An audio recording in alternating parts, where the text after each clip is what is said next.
मानव जीवन मिला हुआ है। और इस मानव जीवन की जो विशेषता है,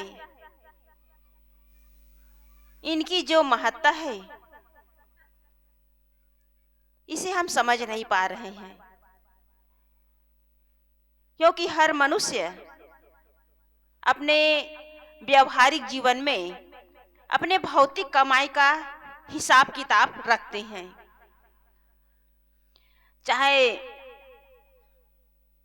मजदूरी का काम करने वाले हो, खेती बाड़ी का काम करने वाले हो, दुकानदारी का काम करने वाले हो, या कोई व्यापारी हो, अफसर हो, कर्मचारी हो, कोई भी व्यक्ति हो, अपने भौतिक कमाई का हिसाब किताब रखते हैं, उसका लेखा जोखा करते हैं। लेकिन जो अपने जीवन का उनका यदि कोई मूल्यांकन करता है, उसका लेखा जोखा करता है, तो समझ लो वही अपने जीवन के मूल्य को समझ सकता है। जीवन केवल धन कमाने के लिए, मकान जमीन जायदाद कमाने के लिए, या धंधा व्यापार करने के लिए, या कोई अफसर या कर्मचारी बनने के लिए नहीं मिला है। जीवन मिला हुआ है जीवन को बेहतर ढंग से जीने के लिए। जीवन में भौतिक चीजों की भी आवश्यकता है, और उसके साथ साथ जीवन में आध्यात्मिक जो कमाई है, आध्यात्मिक शिक्षा है, उसकी भी आवश्यकता है। लेकिन दुर्भाग्य है, आज मनुष्य सत्संग और संत गुरुजनों से दूर होकर केवल धन और सत्ता के पीछे दौड़ रहे हैं। और ये धन और सत्ता के लिए लड़ाई सदियों से होती आ रही है। धन के पीछे, सत्ता के पीछे, पद के पीछे लोग अंधी दौड़ में लगे हुए हैं।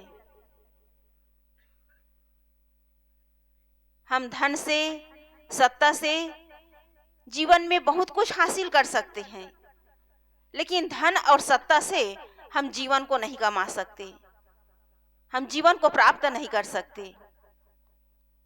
कितने ऐसे लोग होते हैं जिसके पास करोड़ों की संपत्ति है, लेकिन उसके शरीर में कुछ रोग लग जाता है, करोड़ों रुपये उसके पास रहते हैं, लेकिन उसकी बीमारी दूर नहीं हो पाती। धन की भी आवश्यकता है, लेकिन धन से महत्वपूर्ण हमारा जीवन है। इसलिए जीवन की महत्ता को हम समझें। जीवन है तब धन की कीमत है, मकान की कीमत है, पद की कीमत है, सत्ता की कीमत है। और जीवन ही नहीं रहा तो ये धन संपत्ति, ये मकान, जमीन जायदाद किस काम की। इसलिए जीवन हम सबको मिला हुआ है। धन के साथ साथ हम जीवन की जो विशेषता है उसे समझने का प्रयास करें, और इसे यदि समझ नहीं पाए तो अंतिम में हमें केवल पश्चाताप ही करना पड़ेगा। सम्राट सिकंदर के बारे में आप सब जानते ही हैं। सम्राट सिकंदर का एक ही सपना था कि मैं विश्व विजेता बनूंगा, और विश्व विजेता बनने के लिए कई राज्यों पर लड़ाई किए, कई राजाओं के साथ युद्ध किए,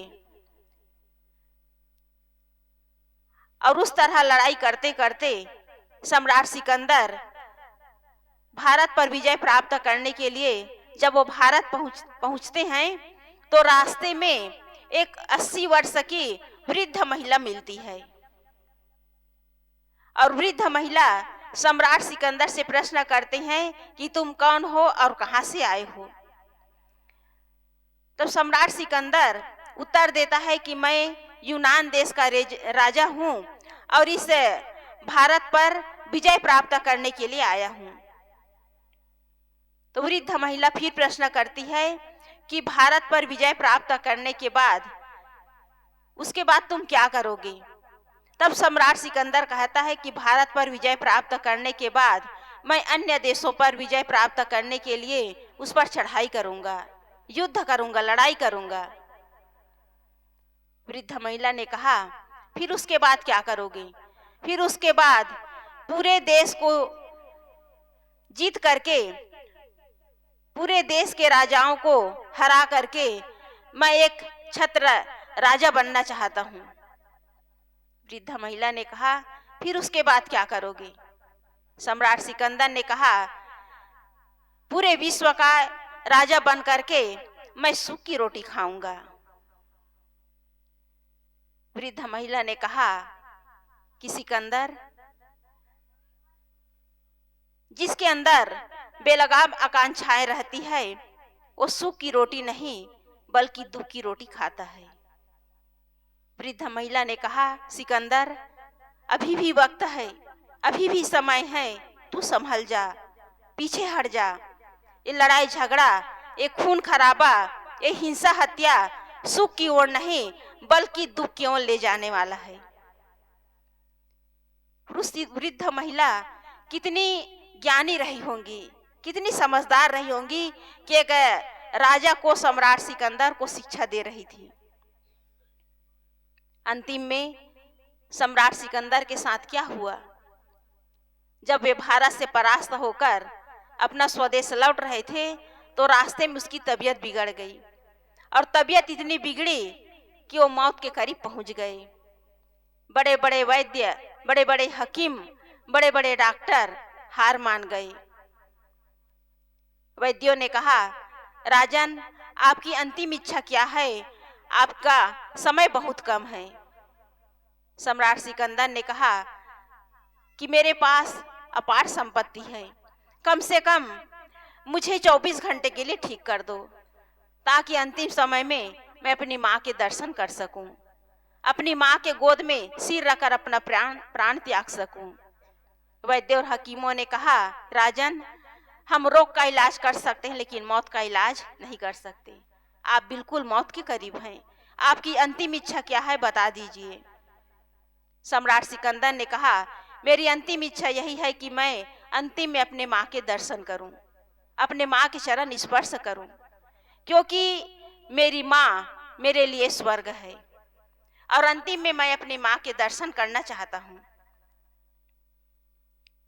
सम्राट सिकंदर ने वैद्य और हकीमों से कहा कि कम से कम मुझे 20 घंटे के लिए ठीक कर दो और आप लोगों को इतनी स्वर्ण मुद्राएं दूंगा कि आप लोगों को जीवन भर कमाना नहीं पड़ेगा।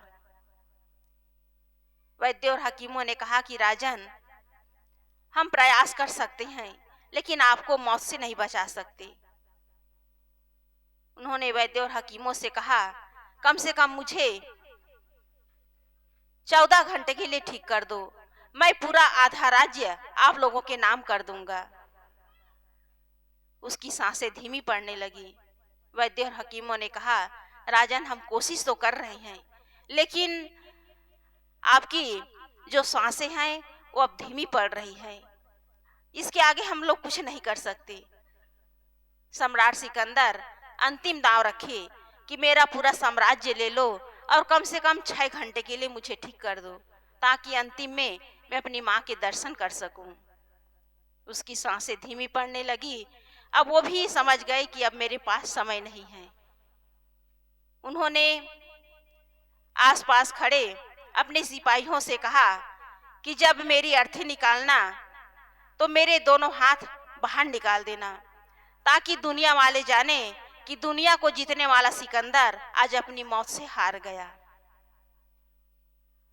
और यही घटनाएं हमारे जीवन में भी घट सकती है।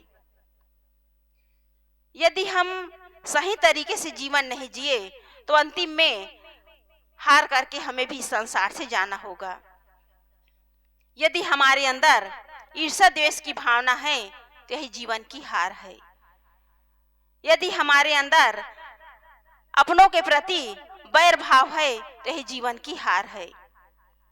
हमारे अंदर निंदा चुगली का यदि भाव है तो यही जीवन की हार है। हमारे अंदर दूसरों के प्रति छल छद्मपूर्ण व्यवहार है तो यही जीवन की हार है। हमारे अंदर अपने ही लोगों के प्रति घृणा और नफरत की यदि भाव है तो यही जीवन की हार है। हमारे अंदर यदि जीवन में कटुवाणी और कटुतापूर्ण व्यवहार है तो यह जीवन की हार है। इन्हीं सबको सुधारने के लिए ये जीवन मिला हुआ है। राग, द्वेष, छल, छद्म, क्रोध, हिंसा, हत्या और जितने भी मानसिक विकार है, इन सबको सुधारने के लिए मानव जीवन मिला हुआ है। लेकिन दुर्भाग्य है कि आज लोगों का जीवन मानसिक विकारों से जकड़ा हुआ है और इसी कारण जीवन में सुख और शांति नहीं। लोगों के अंदर यही धारणा है कि हमें दूसरों के द्वारा दुख मिल रहा है। यदि दूसरों के द्वारा दुख मिल रहा है तो वो दुख मिट जाना चाहिए, लेकिन दुख मिटने के बजाय दुख बढ़ता चला जा रहा है। इसलिए हमें चाहिए कि हम अपने जीवन को बेहतर बनाने के लिए अपने अंदर जो विकार हैं उसे दूर करने का प्रयास करें। लेकिन दुर्भाग्य है, हम चीजों को महत्व देते हैं, अपने जीवन को महत्व नहीं दे पाते।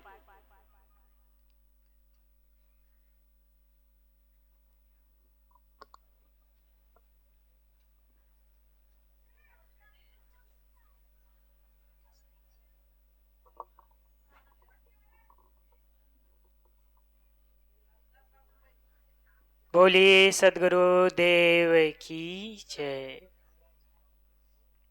साहिब शांति पूर्वक बैठ जाइए।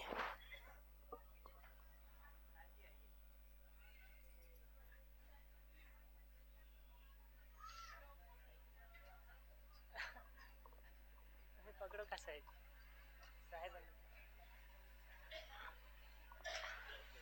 रुक जा। साहिब बंदगी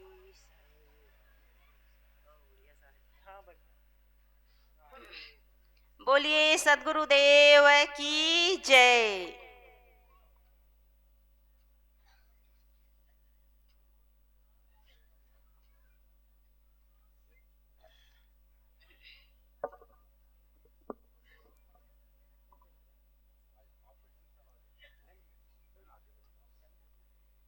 तो मैं कह रही थी कि हम जीवन में ऐसा व्यवहार न करें कि अंतिम में हमें हार करके पश्चाताप करते हुए, आंसू बहाते हुए हमें इस संसार से विदा होना पड़े।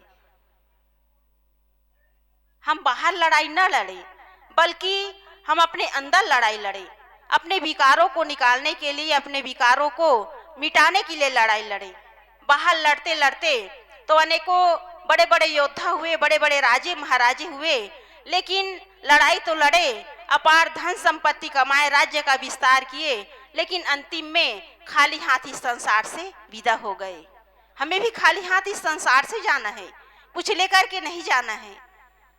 लेकर के जाना है अच्छे संस्कार, अच्छे कर्म, अच्छे विचार, और ये हमारे जीवन के धरोहर है, अमूल्य निधि है। इसे प्राप्त करके हम अपने जीवन को ऊपर उठा सकते हैं, महान बन सकते हैं और कल्याण के भागी बन सकते हैं।